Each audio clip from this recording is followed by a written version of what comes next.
Hello!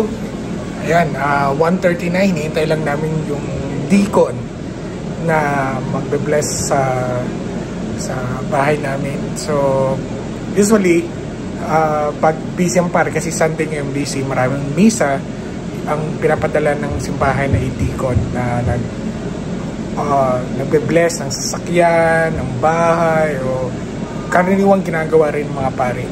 So, ang difference lang nila, syempre, ang deacon, may pwedeng mag-asawa, ang pare hindi pwede. So, naganda na kami, 1:30 na, it's already 1:30 in the afternoon. So, most probably before 2 p.m. 2 p.m. kasi yung binigay naming time. So, most probably darating siya before 2 or 2 or whatever. Basta nakaprepare na kami. Paglinis na, may mga food na. Although yung invitation naman is 5 p.m. So, kakain muna dito sila Deacon Tom, kung may kasama man siya. Tapos, we still have enough time para mag clean pa ng konti, maghanda for the next first batch of our visitor. Ayun. So, kaya na sinabi ko, 5 p.m. may mga darating, may 3 p.m. na darating, at may 7 p.m. na darating. So, pakita ko lang yung mga na-prepare namin.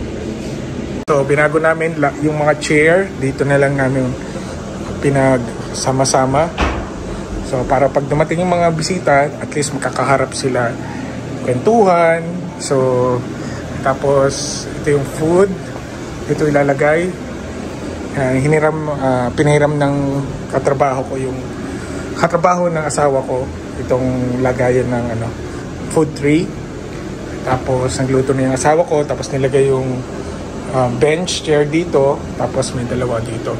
So para may enough space sila pag kumuha ng pagkain. And of course, nandito pa yung bar chairs. So yung mga luto ng asawa ko, nagluto na, content prepare. Tapos naglinis na ako. Yan. In-steam ang pag-clean ko ng floor nito, kasi wood to, is steam mop. In-steam yan. In-steam. So yan, ready na lahat. Tapos naglinis na rin ako sa taas, vacuum, at maging presentable sa house blessing. Ayan. So yun muna, share ko. Maya darating si Father Tom. Deacon Tom pala. And then, pupusin na ng pag-bless ng house. And then, the rest is the highlights ng aming house blessing today. Several hours later. Good morning. So, sobrang na-overwhelm kami sa kahapon. Ang daming bisita, mga neighbors, mga katrabaho. Hindi na ako nakapag-vlog. Actually, konti rin yung mga pictures. Kasi talagang overwhelmed kami sa mga naging bisita. And maganda yung pasok ng pagdating ng mga bisita. Yung nga, kaya na sinabi ko, hinati-hati namin yung dating nila. So, hindi halos magsabay-sabay. Medyo napuno lang kasi ang iba hindi naman biglang umuwi pagkatapos kumain. So, tumambay sila dito, nagkantahan. And tapos, after that, mga 7, dumating naman yung mga co-workers ko, mga katrabaho ko. So, it was a memorable experience. Namaos nga ako kasi kada bisita, nag-house tour. So, bisita, papakita yung mga rooms, mga design ng bahay. So, siguro paulit-ulit na ako ng galong-galong ng pagkakasal. Kulang na lang i-record ko na lang yung sasabihin ko sa lahat ng mga bisita. So, ngayon, and then, isa rin sa hindi ako vlog is, nalasing na rin ako. So, kada bisita, offer ng beer, something and then nalasing na rin ako. Pero, ngayon naman medyo okay naman siya, hindi naman siya nagkaroon ng hangover. Pero yung boses ko ay pagod. Kasi, non-stop na kwentuhan, tapos, yun yan.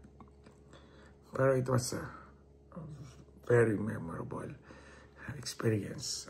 Papasalamat ako sa nag-bless ng aming bahay, si Deacon Tom. sa aming mga katrabaho, aming kaibigan, most especially our neighbors na nag-stay from beginning to end of the event talaga. Sobrang na-appreciate namin lahat. Yun, pakita ko na sa inyo yung mga highlights ng aming house blessing. Dear friends, let us now pray that the God will enter this house and bless it with his presence. The Lord always be here among you, deep as love for each of you. Share your joys and comfort your sorrows. May your new home be part of love, filled with goodness and of his Lord. All your blessings on this family gathered here in your name. Enable those who are joined by one love to support one another. And you can set it free.